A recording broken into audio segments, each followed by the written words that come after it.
All right. Well, I don't know. Maybe just get started by telling us what you've been up to today.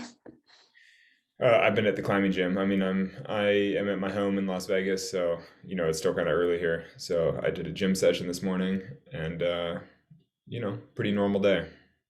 Nice. What are you training for at the moment? What's your like climbing scene right now? I've been in full sport climbing mode, basically just sort of performance rock climbing. It's been a couple months of it, and Sani, my wife, is having a baby in February, uh, so basically for the foreseeable future, I'm not going on any big trips or doing any big adventures. So I've been in full sport climbing mode. Nice. Are you still doing the lattice plan? Not exactly. I kind of made my own version of the lattice training stuff. I'm still using a spreadsheet, and I actually find it incredibly helpful for me. But I've taken a lot of the things that I learned from them and sort of developed it for my own. Because I'm mostly climbing outside. I'm climbing outside, 4 or 5 days a week, and so I don't really need the full like gym training program that comes from Lattice. But I'm using their sort of exercises for all the extra stuff. Nice. Cool. So your lifestyle has changed a lot, right, since we first knew each other. And I feel like people always knew you as this like dirtbag in the van, minimalist lifestyle kind of thing. And you've got a kid on the way, so congrats about that. and and you're married and you have like a proper house and stuff. Like, I don't know, how do you see the whole transition into like being a kind of normal member of Sedentary. society? I mean, I'm pretty into it. The whole point of the dirt bag climbing thing was just to be able to climb full time. And now I'm in a house in a stable relationship, and I'm still climbing full time, but I'm just slightly more comfortable and I take showers more often. It's a pretty good scene. There's a reason people like living in houses because it's pretty comfortable. Yeah, yeah, it's nice. It's But I definitely mean, that's the nice. thing about living in Las Vegas is that you can climb outdoors year round. I mean, it's the best four season climbing in the country, and so I mean, I'm climbing as much as, or I mean, and in some ways, I think with the home, I wind up climbing slightly more than I would in a van. Not necessarily more, but it's just like a healthier lifestyle. Like I eat a little better, I'm a little cleaner. It's like, I like I'm healthier, and so I think overall, I'm actually able to climb more and train a little bit more. Yeah, I feel like you can get into a bit more of a routine when you have a base rather than the whole like van scene. Yeah, I mean, the thing with the van scene is that if you're climbing all day and then you get back to the van, it's like, I mean, right now it's quite cold in the desert. And so if you're going to do any supplemental training stuff, it's like freezing cold outside and it's dark and it's hard to really motivate to like, okay, time to do like pull-ups and push-ups and like basic workout stuff. You're kind of like, or I'll just snuggle in my car and watch a show or something. Kind of like, I don't know. Yeah. How's Sonny doing? She's good. I mean, I haven't known any really pregnant people before. It seems quite difficult. She's I mean, she's doing great. She's still like coming to the crag and climbing a bit and going for hikes and stuff, but definitely getting very pregnant and I think pretty uncomfortable and it's all seems pretty challenging. Yeah. Yeah, I'm getting to that age where like all my friends are having babies and Yeah. after birth they just like look at you with this look that's like, I don't know, it just seems super hardcore. Like, I don't know, it just seems scary. Well, um we'll see soon. yeah. Um how do you reckon like your ideas around, I don't know, because I think being a dirtbag climber is maybe like more conducive to the minimalist kind of thing, which kind of ties in with environmentalism a little bit.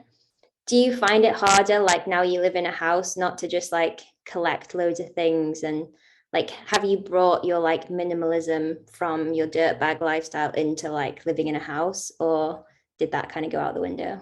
No, I definitely have. I hate things. Like to me, the things around the house are all like plastic trash. You're like, do we need more plastic trash around the house? Like all the weird things. Sani is a little more into decoration. Like we have Christmas decorations up right now, and it does make the house feel all homey and it's lovely.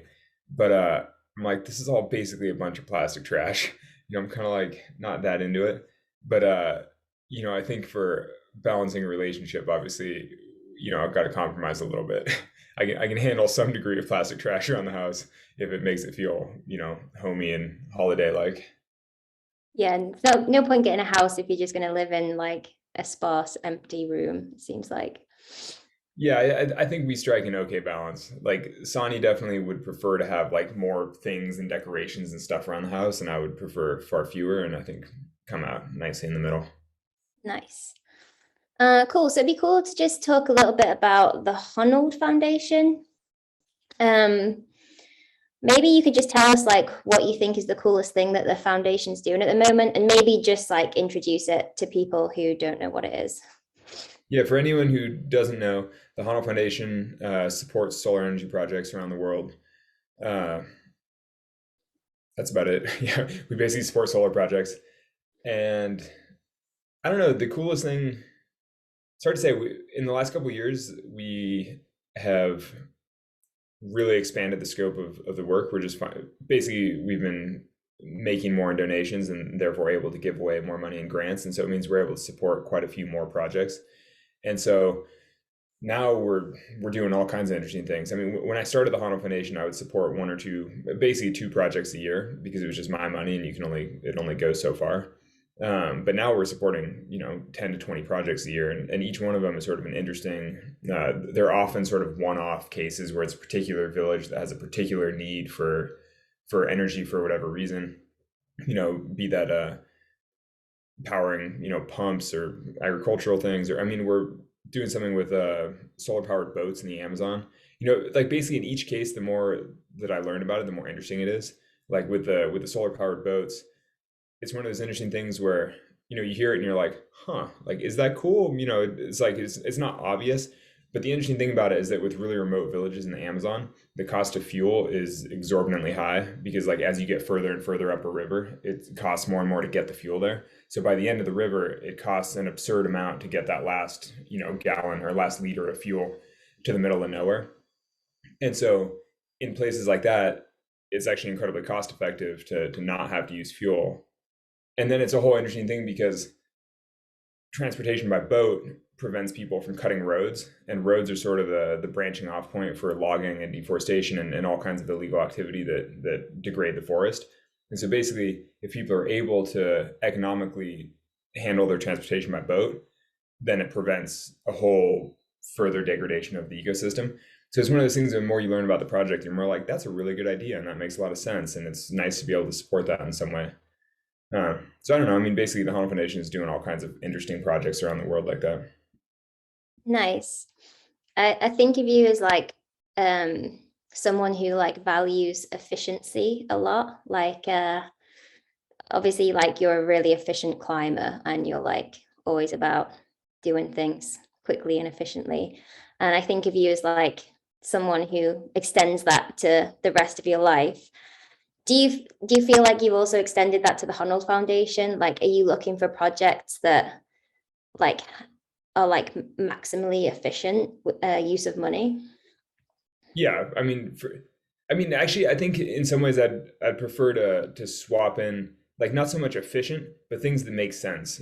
Like with climbing, you want to do something the best way. And like I love best practices. Where you're doing it like the cleanest or simplest way. It's not just about efficiency, but it's about doing the thing that makes sense. And definitely, when I started the Honda Foundation, I was only funding projects where I was like, that is an obvious like win-win. Like I love projects where you're like, that is win-win-win. It's like good for everybody. You're like, why doesn't that exist? Like for example, the last 2 years we've supported a couple of projects. One in Guatemala, like a school for indigenous girls, where it's just like solar on a school. It's a grid tied system. I mean, basically, it's just saving the school a bunch of money. But you're like, it's good for the environment. Just because it's cleaning the grid. It's good for the school because they save a bunch of money, and therefore they're able to spend it on their real purpose, which is educating indigenous girls. It's just kind of one of those things where you're like, this makes total sense. It's good for everybody. Like, why hasn't this already happened? It's like, I love funding projects like that. We're like, this should have happened a long time ago, and it's just like nice to be able to make it happen. Nice, yeah. Have you heard of the philosopher William McCaskill? He wrote that book, Yeah. Doing Good Better. Did you read the book? I can't remember. I've listened to a couple of podcasts. Like I listened to his whole thing. Isn't it him with Sam Harris? Like their whole Yeah, like. like, He's been yeah, it's on a whole that one, branch yeah. of the Waking Up app. Yeah, I've listened to a bunch of it. I think I maybe read the one of the I can't remember. Yeah, it doesn't matter. He talks about how like when we're trying to decide whether to buy something for ourselves, like a washing machine or a laptop or something, we like might spend like half a day researching like the pros and cons of which laptop. But then when it comes to giving to charity, we're just like, take my money. It's like we don't really research where our money's going. And it's kind of done on this like feel good thing, like, oh, this charity, it feels good to give to. And then we just like give our money there. And he's all about like, so that's the altruistic bit, but like, where's the effective bit? And he talks about Mhm. like how so many charities fail and that kind of thing. Um, how do you think about that? Like, how transparent are you around like where the money's going? And I guess like why, what, I guess because you're funding the project, like why wouldn't someone just donate directly to the project? What's the benefit of Yeah, having totally. a foundation on top of those projects? Yeah, that's an interesting thing. I mean, I sort of grappled with that question when I started the foundation because, like, basically, why do it publicly at all? Because if it's just me donating my money to specific projects, like, why even have a foundation? Why not just send a check to a couple of the projects each year? Ultimately, I decided that it was worth having a public facing foundation because, as a professional athlete, basically, I kind of realized that my basically I'm never going to make that much money, but I am relatively well known and I'm able to sort of round up donations. And so I was like, really, my biggest possible impact is probably more in the fundraising side than in the actual direct donation side. And so that's why I sort of chose to do the public facing foundation. And we've definitely seen that because when I started the Honnold Foundation, I was donating 50K of my own money each year. And the last couple of years, we've given away over $1 million in grants. So it's like 20 times the impact that I was having as an individual. So, it's definitely been worth it to be public in that way. But now because we're public, we have well, I mean, I think we have a legal responsibility. I mean, as a 501c3, we have a legal responsibility to our donors. So it is all transparent. You can see where all the money goes. You can look at our year-end report. Um, there's a pretty lengthy process to evaluating all the grants. Like the last 2 years, um, I think over the last 2 years, we've had something like 1,000 grant applications. So like 1,000 different projects around the world apply, and we funded, something like 20 or 30 of them. And so, it's like this incredible winnowing process of like it's pretty tight selection. So I don't know. I mean, I think all the projects that we've done are things that, each one standalone, I'd be like, oh, I'm proud of that. Like that's a good project. Like that's a good idea. But, oh yeah, thanks. I'm glad that I'm going to say thanks to Kevin for posting the book, Doing Good Better. It's a good Yeah. book. It's a bit uncomfortable at times though, because he's really like he's quite it comes across very cold-hearted because it's very much like how can you how do you maximize the impact of every pound spent. And so like he would say like don't give to this charity because it doesn't like save enough lives per pound or something, right, or per dollar. So like it's a bit uncomfortable sometimes because it seems to take some of like the humanity away from charity somehow or something. But anyway, I really recommend it to people who are interested in stuff. Um, Yeah. Yeah, to some extent though, you have to decide which things you care about most because if your goal is to save human lives, like, the goal of the Hano Foundation isn't to save human lives because if it was, we'd be working on things like, anti-malarial netting and all kinds of like other sorts of or like deworming projects, like basically things that more directly save human life. But I mean, the goal of the Human Foundation is to improve human lives in a way that also helps the environment. Basically, a transition to renewable energy in applications that also improve quality of life for communities. And I'm sort of like, yeah, it's not necessarily extending human lifespans, but it is, I think, taking an important step forward for people. yeah, I guess like the climate crisis, though, like projects that um, contribute to that, or not the crisis, but the opposite of the crisis.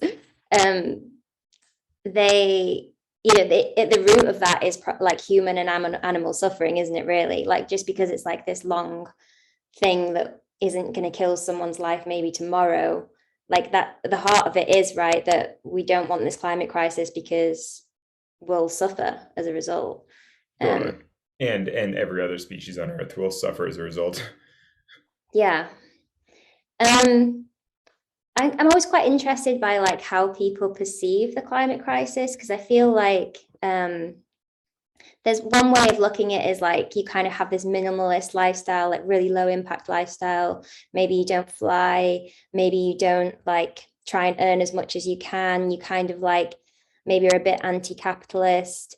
And then I feel like another way of looking at it is to kind of fully embrace like modern society and capitalism, and maybe you earn to give, but you certainly like wouldn't make a decision along the lines of, okay, I'm not going to fly to this event, which is going to maybe earn me 100K or whatever, half of which I could give away. Do you see what I mean? Like it maybe No, no, I the mean, yeah. I've grappled with all that quite a bit. I mean, I personally have fully embraced modern society. I'm actually sort of personally opposed to the environmentalism of sacrifice. You know, sort of in the U.S., like the 1970s style, like Jimmy Carter, like turn down your thermostat, wear your sweater, and just suffer through the winter. And I'm kind of like, it's not a very appealing form of environmentalism, even though obviously there's merit to it, and you know, it's like it makes sense if you're trying to lower your impact on Earth. To some degree, you should just have fewer things and do a little bit less, and just like be content with less. But I just think that for, you know, the 6 7 billion people on Earth, that's just not like a winning approach. And I feel like it's better to embrace modernity and then sort of alter it in the ways that are necessary to make it still, you know, sustainable. Basically, it's like Yeah. I just think that the modern world can be done in a way that has a much smaller impact on Earth. And it's like we should be working on that. At least that's the approach that I've taken. Yeah, and then there's also the argument of like, even if it were better for people to kind of sacrifice modern luxury, they're not going to. Like, even if we could persuade like half the people in the UK, there's the whole of China and India, um, and these huge populations that are like most likely just not going to do that, right? So there's also the kind of the likelihood of that happening. Are you distracted by all the comments? I'm like reading all this interesting. I'm like, I want to open some of these links, but I feel like since we're technically having a conversation, I'll read all the links later. But So yeah, so like someone here is like just throwing money at the climate crisis won't solve it. People need to make decisions and then fundamental change. That's more than just cash. Yeah, I mean, I actually what do you slightly say to that? disagree with that. But you Do know, you ever think that like the um the kind of throwing money at the situation, like creating better technology, like um I've heard people argue that even if we could do that, like say we could just like limit emissions completely, but it required like these huge machines that like sequestered carbon at this epic rate, and that's like how we solved it. But we'd live in this world of like machines essentially. Um, like what's your argument to someone who says they don't want to live in that kind of world? well, I would say create the world that you do want to live in. It's like, I mean, I don't really necessarily think that that's the world that we're going to wind up in anyway, just because I think a lot of the strategies for avoiding, you know, climate crisis right now revolve around regenerative agriculture, reforestation, projects like that, like basically return to nature. I mean, there's all kinds of like 30 by 30 sorts of projects, you know, preserving 30% of the earth by 2030. I mean, there are a lot of like sort of pro nature solutions out there. You know, I don't think I think it's a slightly false dichotomy to be like either we live in like a technological world or like this full back to nature world. It's like you can have a little bit of both. Hopefully you can cherry pick the best of both worlds. But, Yeah, that's what I'm hopeful of. yeah.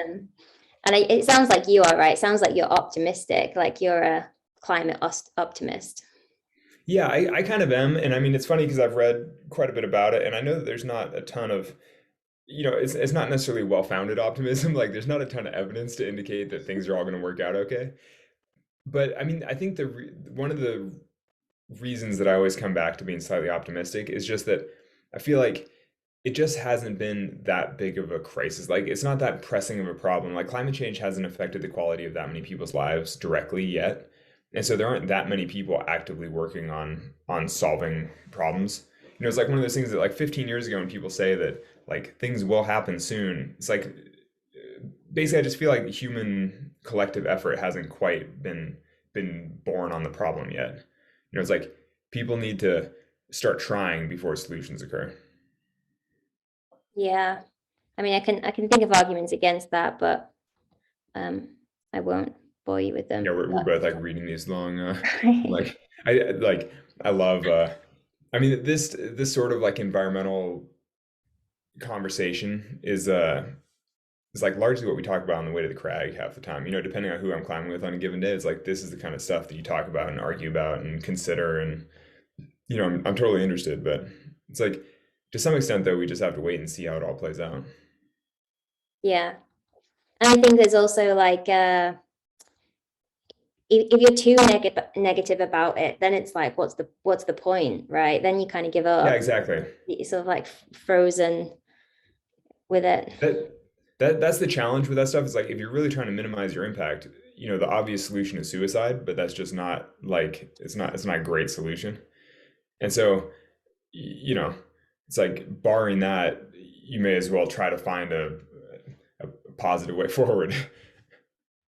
Yeah, and sometimes as well, I say to myself sometimes like there's other ways that the world could end too, right? Like a meteor could just hit the planet a week from now. I mean, like it's already kind of like a precious balance, but yeah, I don't know. And so is that your optimistic take or is that your pessimistic take? I don't know. It's sort of like we can't control everything kind of take. Like at some point, yeah, just like we've got to let things pan out. I don't know. Um, Yeah, what yeah, that's exactly it. I mean, I think that no individual is going to have that big of an impact. So at a certain point, you just have to just kind of grind ahead in a way that you think is having a positive impact, and like basically you just have to best do the best that you think you can. You know, vote, like try to have an impact where you can on a societal level, but then on a personal impact, you just like do what you can. But beyond that, you know, it's like you're still just going to lead your life, and it's like you just can't worry about it all the time. yeah, I don't know. That's kind of my feeling with the work we're doing through the Hano Foundation is that realistically, I mean, even though we've given over $1 million in grants last 2 years, that's like nothing in the grand scheme of the global transition to renewables or in the global effort to provide energy access to you know the billion people on Earth that don't currently have access to energy. It's like $1 million is a drop in the bucket, but you're like, you know, at least it's a drop in the bucket. Like at least it's something. And I think for me that's enough to sleep well at night, being like, you know, I am trying my best. It's like, yeah, it's not the Bill and Melinda Gates Foundation, but it's better than having not done anything. yeah. And you've kind of used your fame, right, in the climbing world, and you've leveraged that. So it's beyond just like your personal giving in a way. Um, Talking about fame, like how's all that feeling, with the sort of the free solo craziness wearing off a bit? Um, how's life for Alex Honnold these days? Yeah, it's good. It's chill. I mean, it's funny when I'm at home, I climb at a handful of crags that have mostly hard routes, and so there aren't that many people there. And then I go to this gym, which is like a pretty scrappy gym in Vegas, so there's like not nobody there either. And and I'm like climbing on a moon board that's like tucked away in the back corner in the very top of the gym. It's like you basically don't see anybody. So, you know, except for when I'm doing public events, I don't really, you know, I don't really see that many other climbers. I don't know, which is nice. Yeah, I don't know. The whole fame thing is like basically I can go for a couple weeks totally forgetting that that's a thing at all, and then you know I can go to the a climbing gym in a crowded city and like peak hours and just be like, oh my God, I totally forgot this was a thing. It's like kind of crazy. And like, is it ever just like a real hindrance, like that you can't like actually climb, or you like how good have you got at like fielding people? Oh, I would say I'm very good at fielding people. I mean, it's like, just the Free Solo Film Tour was like 6 months of doing public events nonstop, all day, every day. And then before that, I'd done a book tour. I've done all kinds of tours with Real Rock and, adventure film festivals and things like that, like the Banff tour over the years. Like I've done so many events at this point that I do feel quite comfortable with it. I mean, I'm sure you've gone through the same thing where you go from feeling slightly shy and awkward to like, it's like if you do this all day, every day, it gets pretty freaking easy. Yeah, I But think it's a bit of a different level, but I know what you mean. Talking about free yeah, I want to solo. answer this one question in the chat just so that Sweet Philip here quits asking about the. I feel like he's asked the question so many times that he must be struggling with this in regards to how he's going to tell his own family that he's been climbing ropeless. But basically, I never really had to tell my family anything. The question for anyone who's not reading the chat is how did my family react to the information that I climb without a rope? But basically, my father died when I was kind of young, and then my mom knew nothing about climbing, and so by the time she really knew that I was climbing ropeless, I was like a professional climber. I was on in climbing magazines, all that kind of stuff.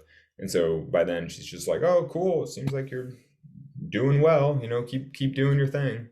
I mean, she didn't climb at all at that point, so she didn't really understand what it meant anyway. I probably would have been harder if I had to actually go to my family and be like, here's what I'm doing right now. I know you think it sounds crazy, but trust me, I feel comfortable doing it.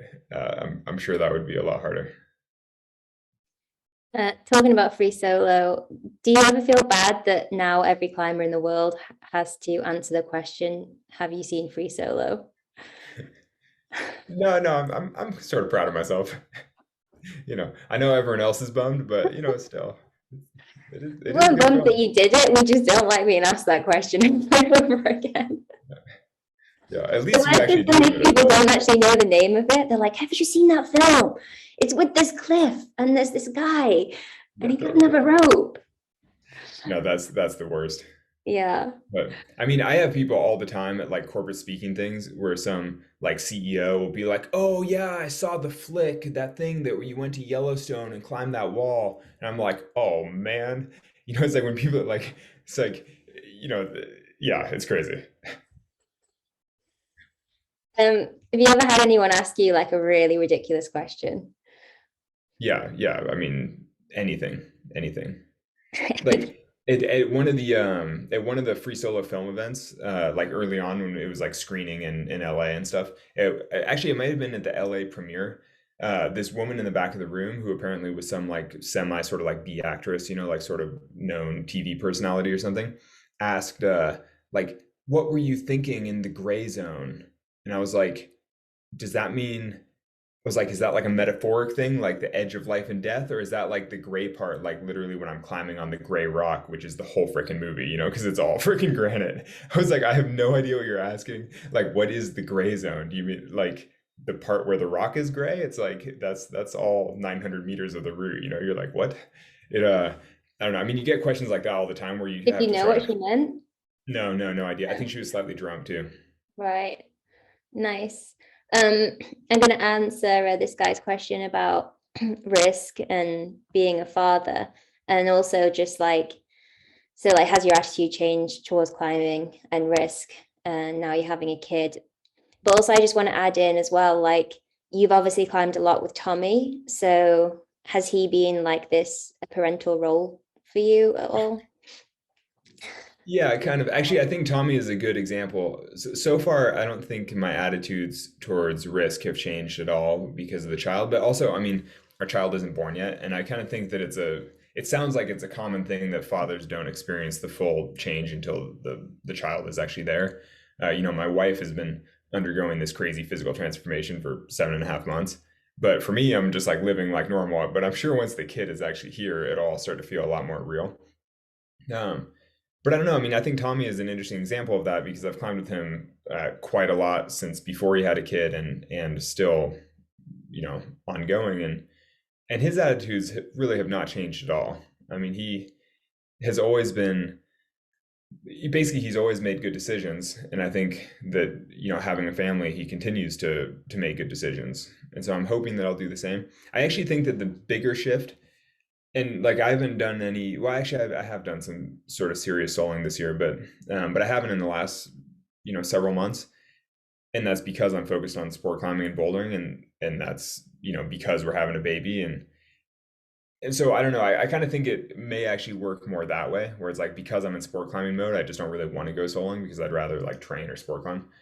And and having a kid, I think will force me even further down that path a little bit, where it's like time wise, it might just be more efficient to train a little bit and then sport climb or boulder a little bit.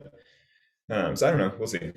I wouldn't be surprised if I don't solo anything serious for a while, but it's not so much because attitudes on risk have changed. It's just because I'm in like kind of a different mode for a while.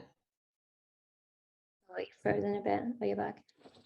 Yeah, I mean, do you feel as well like when people ask you that question, it's based on this idea that they think you're risking way more than you think you're risking? You mean because they think I'm like rolling the dice and I could die at any moment? Yeah. Yeah, yeah, kind of. I do think, yeah. Actually, that kind of ties into this question in the chat right here with what's your opinion on amateur low-level soloists soloing at busy crags, and like is that justified? And I am not into soloing at busy crags. I mean, uh, to me the point of soloing is to have an experience by yourself, and if there are tons of other people around, and soloing in front of other people, it's just not that courteous. It's like it's not that cool because they're all uncomfortable, and then that they're uncomfortable, so then you're trying to climb like extra static because they're all watching you thinking you're about to die, and so you're climbing differently than you might otherwise. Basically, it's just all bad news to solo in front of tons of people like that. So I don't know. I think that's kind of douchey. Like if you show like I would never show up at some busy sport crag and just start soloing routes. You're like, what? Like that's crazy. And it's slightly contrived because if there are a ton of people there and there are ropes all over, it's like just climb it with a rope. It's like I don't know. It seems a little silly. Yeah, I agree. Um, Obviously, like you probably spoken a lot about free solo, but I don't know if I've ever heard you go into much detail about like um kind of motivations. And I think I know you well enough like to know that you just like freaking love free soloing and like you want to be up there and like do the coolest thing you can do, right? um but how did you know that there wasn't like key extrinsic motivators there? Like how could you separate out like how much fame and glory you would get from doing this Totally. route, right? Because like you know think how much has happened to you off the back of that achievement and what it's meant to you and how people perceive you as an athlete. That's something that's you know like someone like Adam Ondra just doesn't get from climbing like the next hardest route. I don't think it's Mhm. quite a different level of achievement. So like, and you obviously you were aware of that, so like how did you separate that out? Yeah, that is kind of the crux is separating out the intrinsic and extrinsic. I mean, when you asked about motivations, I was like, you've seen El Cap, like the motivation. Like you look at the wall and you're just like, what a freaking, it's totally amazing. It's so I mean, obviously there's that side, the intrinsic side where you just look at the wall and it's totally incredible. And and then especially for me, you know, for me soloing El Cap was like the perfect sort of reach goal, where it's like it's seems very difficult and sort of aspirational, but it does kind of seem possible, particularly after, I guess by the time I soloed El Cap, I've been sort of, oh, I guess it'd been 10 years of like hard free soloing. It'd been 10 years since I soloed the Rosterman Asterman, and then, 9 since I soloed Moonlight and Half Dome. And so, it's basically the sort of represented the end of this decade long path of like soloing big walls all over the world, basically. And so, I mean, that's kind of the obvious motivation. But yeah, you're totally right that I knew that, particularly with the film being made, and the filmmakers approached me about doing a feature documentary sort of coincidentally. They didn't know about El Cap at the time, and so they had reached out about just doing a film project. And I kind of knew that if I was going to do a major film project, it should focus on El Cap because that's what I wanted to do most anyway. And I knew that it would be this incredible film, and if I could actually do the climb, and in some ways, I wanted a little bit of extra pressure like that to actually do the climb because I'd been wanting to solo El Cap for years, and then I just kept sitting on it because the thing with soloing goals is that there's never anybody holding you accountable to them. You know, like when you set sport climbing goals, all your friends are like, how come you haven't sent your project yet? Have you been training? Are you going? Like, are you going back in the spring? Have you been working on it? But like with soloing goals, you don't tell anybody, and then nobody ever asks you about it, and then the No years one kind wants of to persuade you either, yes, right? Like, exactly. I know, but then it's like the years go by, and you're sort of like, I still haven't done this, and you're like, I kind of want to, but I just need like something extra, and particularly with El Cap because it's so much work. It's like not just the pressure, you know, someone to hold you accountable. It's also just somebody to actually physically help, like carry ropes up to the top and rappel down the wall and try the pitches and like a partner to climb with on some of the days. It's like basically the whole film project was a great way to help me do the actual climb. I guess what But you're saying is like the main driver was intrinsic, but in a way there was like that little extra extrinsic motivation to like give you a kick up the bum to actually yeah, totally. get it done and set a deadline.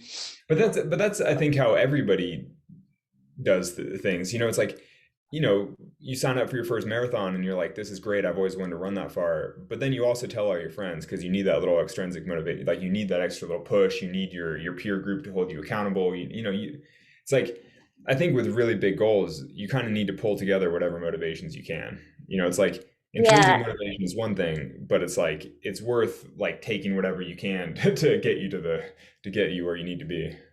yeah, totally. But you don't usually die when you run a marathon, though, right? Well, I don't. That's how I felt. I've run a marathon twice, and I thought I was going to die both times. Yeah, I guess like when the risk is high like that, you need to be really sure that you want to be there because you want to be there, right? Mhm, Um, mhm. so like Sean, we talked about this a little bit with Sean yesterday, and he was like, um, he didn't want to tell anyone that he'd done the Fitz Traverse, because he was like, I want to be sure that I'm doing it for myself and not like for the glory or whatever. But then people ended up finding out and stuff anyway. But would you have climbed, would you have soloed Freerider if like you knew no one would ever find out? Yeah, maybe. That's an interesting question because it's like, would you climb?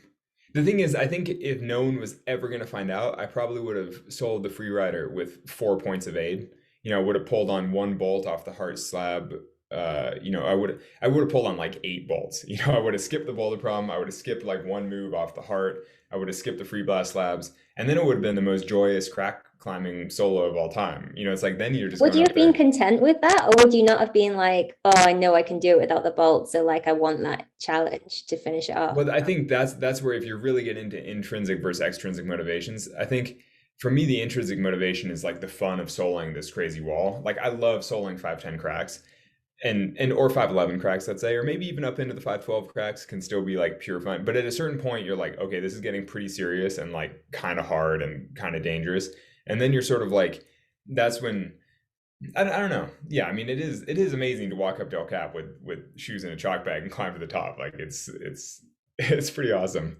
But yeah, if no one was ever gonna like if there was no history of climbing and the idea of free soloing the wall didn't matter at all, then like no, I wouldn't strictly free solo. I would have just cheated in a few places. And it would have also saved me like a year of preparation. You know what I mean? Like I could have done that after 2 weeks of practice rather than 2 years of effort. See, that's so interesting to me. Like, I really didn't think you would have said that. I would have thought you would have said like that you like really wanted to see the challenge through to the end. Because although like the intrinsic motivation to like move like on these 5, 10, 11, 12 cracks is like all joy and everything, there's also like the intrinsic motivation that comes with like challenging yourself one step more, right? Yeah, no, I mean for sure. It's like Like that's that's why we part of want the to climb path. the next hardest grades is not just like to tell our mates, it's also because like there's like there's value and meaning in challenge in general, right? And challenge only exists if we keep pushing it. Yeah, yeah, no, it's an interesting question. I mean, because that's like what I'm doing right now is just chasing grades. You know, like trying to climb the next hardest grade and all that kind of stuff. Like the thing is though, I always think of chasing grades though as more a way to measure personal progress. You know, it's like basically I just want to see improvement. Like the actual number doesn't matter so much as I want to experience the feeling of like, oh, I did something that I couldn't previously do. Actually, hey, breaking news. I just did my first front lever ever like a week ago or something, which which I You know is insane. do that before? I've seen you. No, never a real Really? front lever. No, I've been like playing with front levers and like leg lifts and doing all kinds of workout stuff forever. But for whatever reason, after like months of doing core workouts, I can suddenly actually do a real front lever. I think there's been something like wrong with my shoulders or something, but whatever. Anyway, but that's one of those things where it's like, oh, after, 15 years of being a professional climber, I can suddenly do like a basic workout thing that I couldn't do before. And I'm like, oh, it's so satisfying. Like it's, Yeah. yeah, it's pretty exciting. Yeah. I guess I just thought like, that you also, as a soloist, you just progress, but you don't progress in like physical skills so much, but in kind of like your tech, you just the skills involved in soloing, which is like staying calm, climbing efficiently, not over gripping, you know, I don't know, I'm not a soloist, but there's You obviously kind of some are. key there's some key skills, to be a solo climber, right? And you've like taken soloing to the next level, right? You're like the best at those skills. I don't know about that, but Really? yeah, I don't know. I don't know. That's the interesting thing with climbing is that like there are plenty of people who have free soloed harder, like graded harder routes than I have, and I don't know. It's complicated, you know. That's the hard thing with climbing is that everybody has their own strengths and weaknesses, and lots of people do incredible things all over the world. Yeah, I suppose. I mean, Alex Huber soloed 514 in 2006 or something. And you're just like, dude, in Mythos of all things, like in shoes that like I don't even climb in. It's like totally it blows my mind. Yeah, I suppose. Um, just to the person who asked what's a front lever, it's like where you pull up on a bar and you get your body to sit horizontally. So it's like a test of core strength. Um, and Yeah, it's sort then of like full body core stuff in a way because it's like pretty shouldery and there's kind of a lot going on, but which I think is why I've never been able to do one. yeah, I can sort of like flop my body like this, like a fish, and that's about it. Yeah, Um, someone's that's how asked I've always been. someone's asking about British climbing.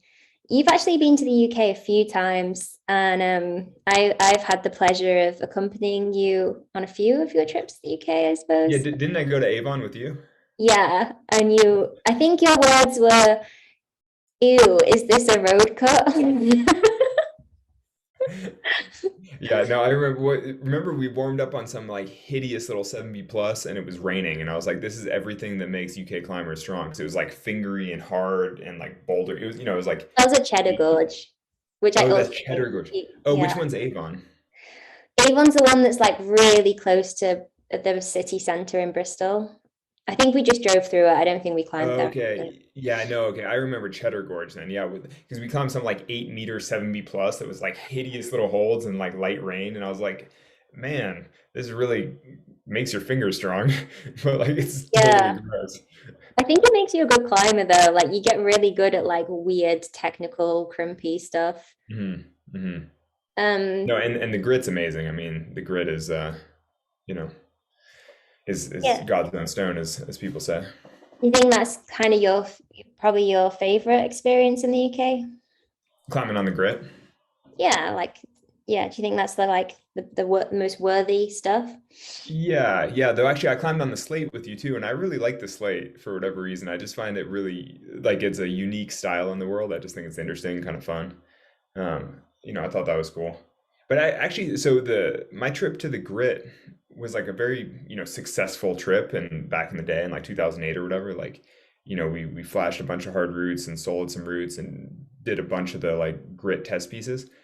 And that's an interesting thing about, intrinsic versus extrinsic motivation. I've kind of wondered if I went back there as an adult now, I wonder if I would even climb some of those routes. I think some of it I would just look at now and be like, this is stupid. Like, this is too dangerous or like slightly too, I'm like, do I want to do that? Like, I can just top rope it and call it good. I don't Yeah. know. Yeah, for It's me, like the risk has definitely got to be like equal to how cool I think the route is. I think yeah. And I that's think how it is this, for British trad. Like there's like the only E10 in Wales. My friend put up a few weeks that, ago, and Sorry, go on. Oh, that's Muy Caliente, or is that's E9? Something No, new? yeah, that's E9. No, so there's like a new route, but I just don't love the route enough to like, could probably do it, but it's like not that inspiring enough for me. Like I Yeah, could bond if I broke my ankles on it. Whereas like if it was the coolest route ever and I broke my ankles, I'd be like, you know what, maybe it was worth it. I don't know. but that's the thing with soloing El Cap is you're kind of like to me it is the most inspiring wall in the world. So it is worth a slightly higher degree of risk and a higher degree of effort than pretty much anything else. And it's close to home, it's accessible. Like there are tons of other pluses for El Cap for me where I'm like, oh, this like makes total sense for me. But it helps that it is the most inspiring thing I've ever seen. And you're totally right that like with a lot of the hard grit routes, you look at it and you're like, this is not worth getting injured on. You're like, this is some dumpy little rock. It's like it's so small. Yeah, I mean you get some cool lines on the grid, but yeah, I know what you mean. No, I mean, Um, and not to make fun too much, because I do think the climbing on the grit is amazing. I mean, the rock is great and there's tons of fun. But I think in some ways the grit is actually better for easy soloing. Just like almost like highball bouldering, like wandering like Stanage and Burbage or whatever, like wandering along the cliff, just like going up and down easy stuff. I was like, that's so fun and so nice.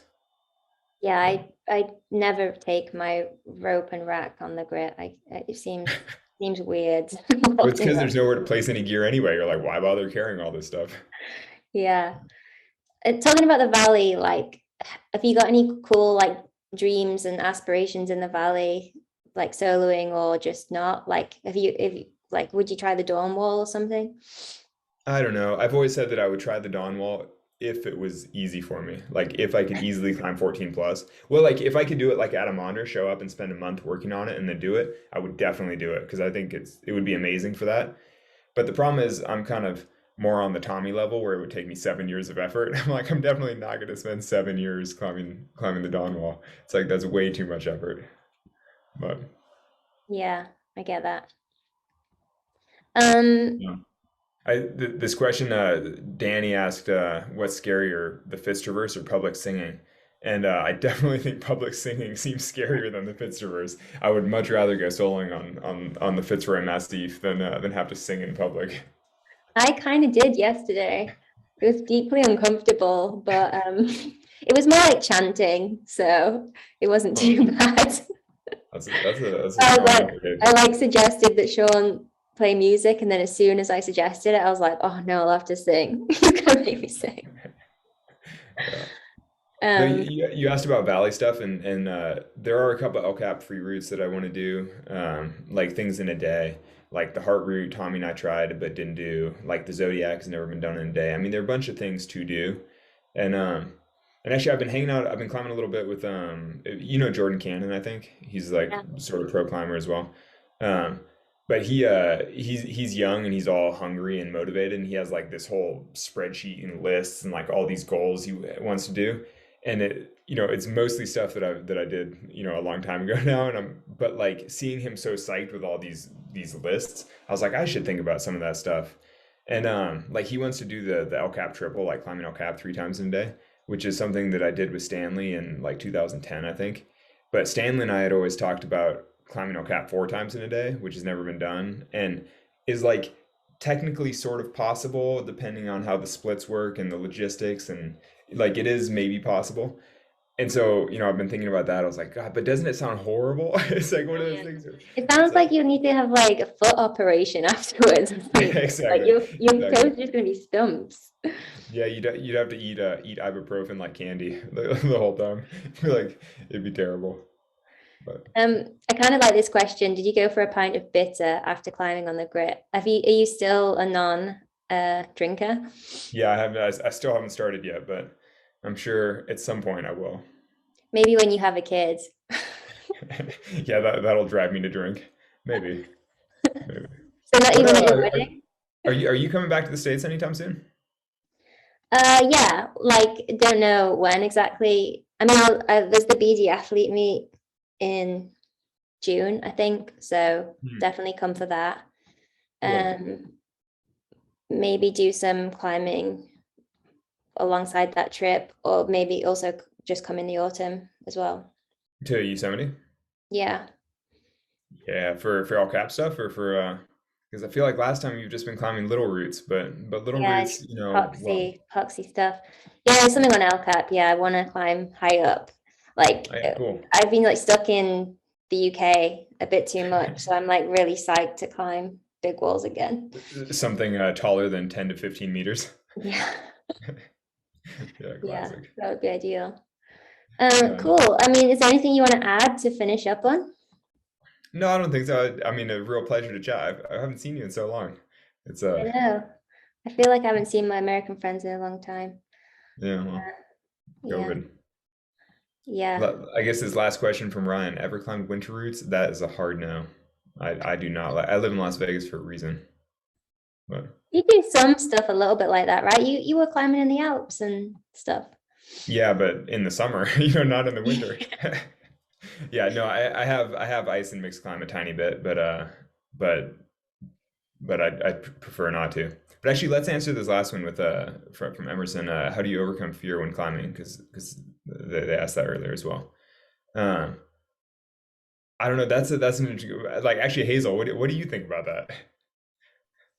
Uh, I'd answer differently, like whether I'm a coach or a climber, but I think the main thing is getting the challenge level right. Like we think about challenge as this physical thing, but it's there's also like a psychological challenge in climbing. And you just like with physical challenge, you can't bite off more than you can chew. So it's Mhm. really about like finding the right challenge level for you, like managing it when it's manageable. So like when fear's a bit uncomfortable, but you can still manage it, that's kind of like what you're looking for. And then there's like tools you can use in the moment to help you manage it. But the main thing is just to not like do something that's going to freak you out. And then you like start, you create negative associations with that thing. And then the other thing to do is like not to avoid things that feel uncomfortable at all. So I think that's the best way to go about it. And it's what seems most natural, I think, as you progress through climbing. Like you don't start off your climbing career like aid soloing or El Cap, right? Like you start in the gym and then you go sport climbing and then you go track climbing. Like it's intuitive, but people don't really reflect on that process.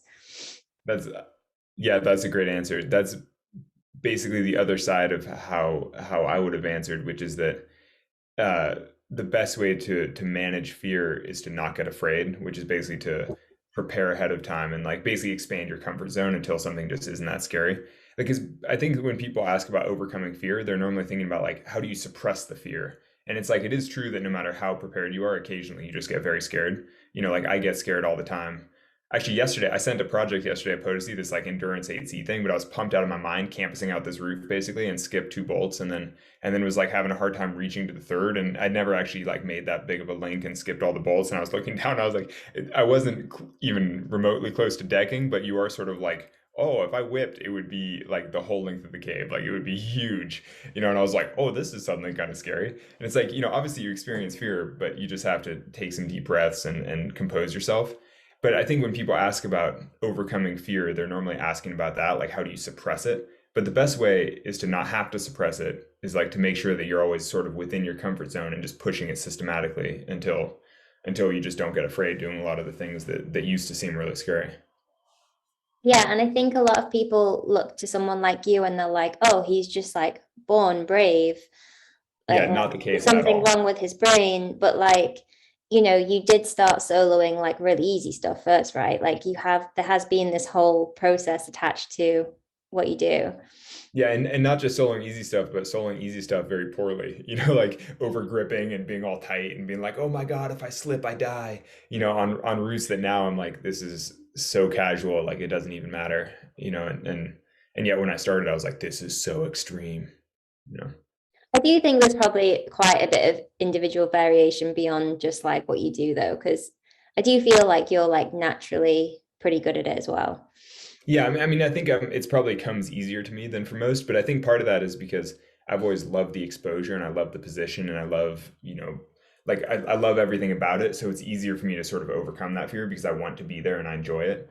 And, like when people ask about like natural gifts for climbing or anything, I was like, I've always kind of thought that if anything, my gift is that I've loved climbing so much that I'm willing to go out 6 days a week for 25 years.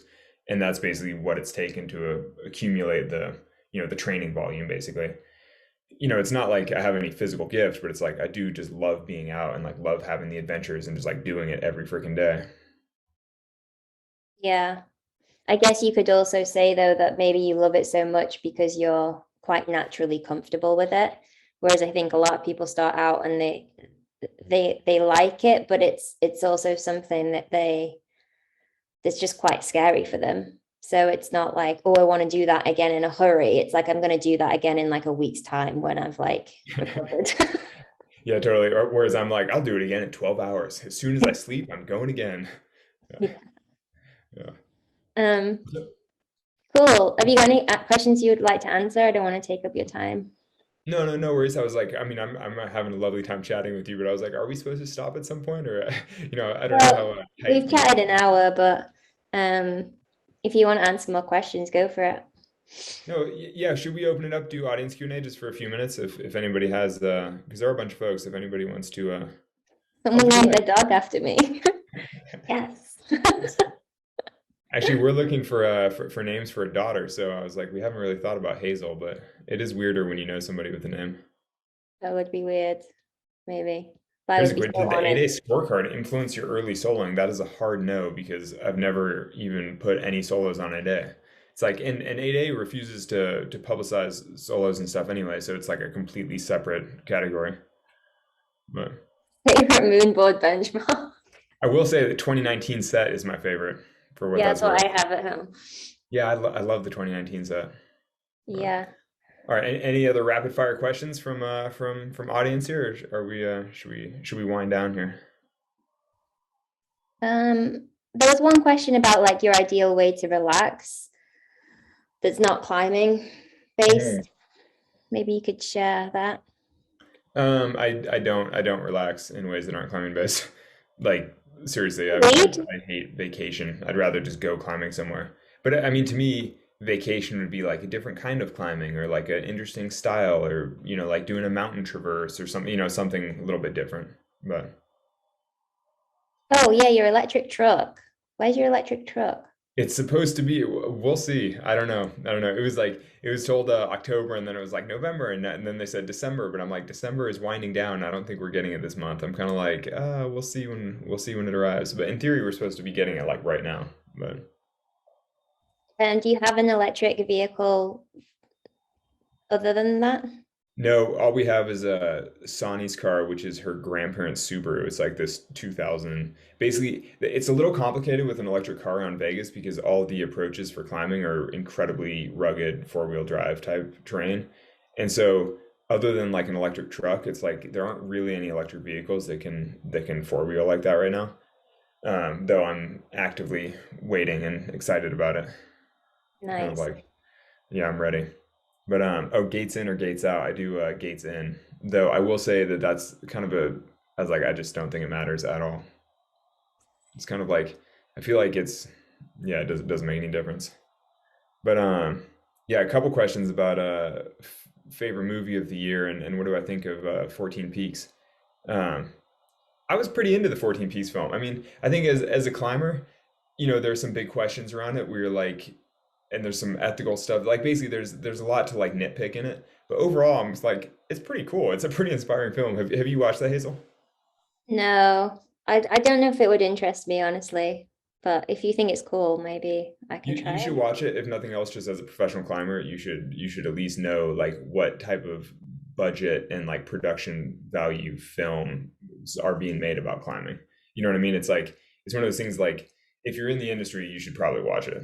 It's like it's pretty good. It's I thought they But did a pretty it's good job. mountaineering though, right? Yeah, it's mountaineering, but I um, feel like loads of films about mountaineering have happened, but it's not but not that necessarily many good ones. influenced climbing, rock climbing film. But Um, let's see. have you seen Dune? Yeah, I've seen Dune. Dune is freaking awesome. Cool, isn't Dune is a it? great film. Sorry, I'm like reading all these random questions that are going by so quickly. I'm like, oh, geez. Like, um, yeah, yeah. Climbing gyms being locked down during COVID. That's a hard question because living here in Las Vegas, uh, the governor explicitly allowed outdoor recreation for all of lockdown and all of COVID. And so we basically developed a couple amazing new sport crags and never even had any real change in climbing. So I basically never experienced COVID lockdown, which is one of those things where you're like, oh, I'm so lucky. And then you're also like, well, I do live here for a reason. You know what I mean? Like I moved here intentionally because it's Yeah, like but this incredible. you could have moved to Oleana, and Oleana in like, like in Spain, there was like super hardcore lockdown. You weren't allowed Yeah, to but travel. Nevada has a certain like anti-authoritarian streak to it, you know? Ah, I You know what I'm see. saying? Like That, there's so that's the reason you moved, not just for the climbing. well, no, there's no tax in Nevada. That actually is it contributes to the whole like residency thing because you're kind of like, well, because I had been No tax. What do you mean there's no tax? no no income tax. So you don't pay tax. Well, I pay federal tax to the U.S. government, but not to the state Right. of Nevada. Whoa, that's mad. Yeah, At least you give your money to charity. yeah, exactly, exactly. But also, though interestingly, Nevada ranks 50th in public education, which is one of those things where you're like, oh, when nobody pays taxes, you wind up with the worst public education in the country, and which was a big like part of we didn't necessarily want to have kids here because it's like you just don't want your kids to wind up, you know, uneducated. But we'll see. But I guess, do they not get tons of money through gambling Yeah, stuff? exactly, exactly. And sales tax, So they whatever. just choose not to spend it on education. Yeah, yeah. It's America. There are all kinds of interesting issues here. Yeah. Maybe you can just finish off by like I don't know, your take on COVID and the pandemic. Like, Wait, no, I'm going to answer this last one from Daniel. Is outdoor climbing worth the startup cost? Or if they're a casual gym climber, should they stick to the gym? My thought is that you should never buy any of the gear until you've gone out with friends a bunch of times. I think that you should always just tag along with some friends, climb outside a bit, and see if you like it and see if it's worth it, and then sort of accumulate the gear over time, which is actually what I did. I had, basically mentors from the gym, like older people from the climbing gym, taking me out climbing, and then eventually I accumulated some old cams, and then you get a rope, and then you basically like get the stuff, and then eventually you're able to do it yourself. But there's definitely no need to like buy all the gear and go outside. Like ideally you should go with somebody who already knows what they're doing. Yeah. nice. Cool. You want to give us your take on the pandemic? uh, I don't need I mean, is there a take to be had? I'm sort of like, oh, unfortunate things befall humanity from time to time, and that's tough, and we just all have to deal. Good take. Yeah. Yeah. Yeah, it's been an interesting, I don't know, especially in America, it's become such a weirdly like left versus right issue instead of like a public health issue. Yeah. And so it's like sort of too bad for it to get mired in all kinds of politics when it's like it should just be a health issue. Like and actually it's also an interesting look at how individuals balance risk in their life, because I think as climbers we think about managing risk all the time. Like, is this worth it? Will I be hurt if I do this? But I think maybe for the general public, people don't think about managing risk that often. And so um, you know, like, yeah, it's just interesting to see people manage risk. Yeah. I guess we do manage risk, but maybe we just do it with like poor awareness. Because I mean, driving down the highway, like you're making risk decisions all the time, but you don't think you are. I don't know. I just had this exact conversation with my mother, who refuses to fly until quote COVID is over, and I'm kind of like, COVID is never going to be like over. So does that mean you're never getting in a plane again? And so instead, she's driving, like she'll be here for Christmas with me and my wife, but so she's driving super far on the highway, and she's a 7-year-old woman, and I'm kind of like, she's not like the world's best driver either, and I'm kind of like, I think you're taking more risk driving across the country and back than you would flying for 45 minutes. Though, I mean, that's, yeah, I mean, that those are the exact examples of having to manage risk where it's like, is that the right call? It's like, is this actually safer for you? Because she's like, oh, I don't like to drive after dark because it's like hard to see now, and et cetera. And I'm kind of like, is it actually safer for you to be driving this far? I'm like, I'm pretty sure you should fly. But Yeah. anyway, yeah. Cool. Well, I don't know. Do you want to call it there? Yeah, yeah, let's before we go down a terrible Rabbit terrible hole. detour here. Thank you very much, guys. I'm going to jump in there. Yeah.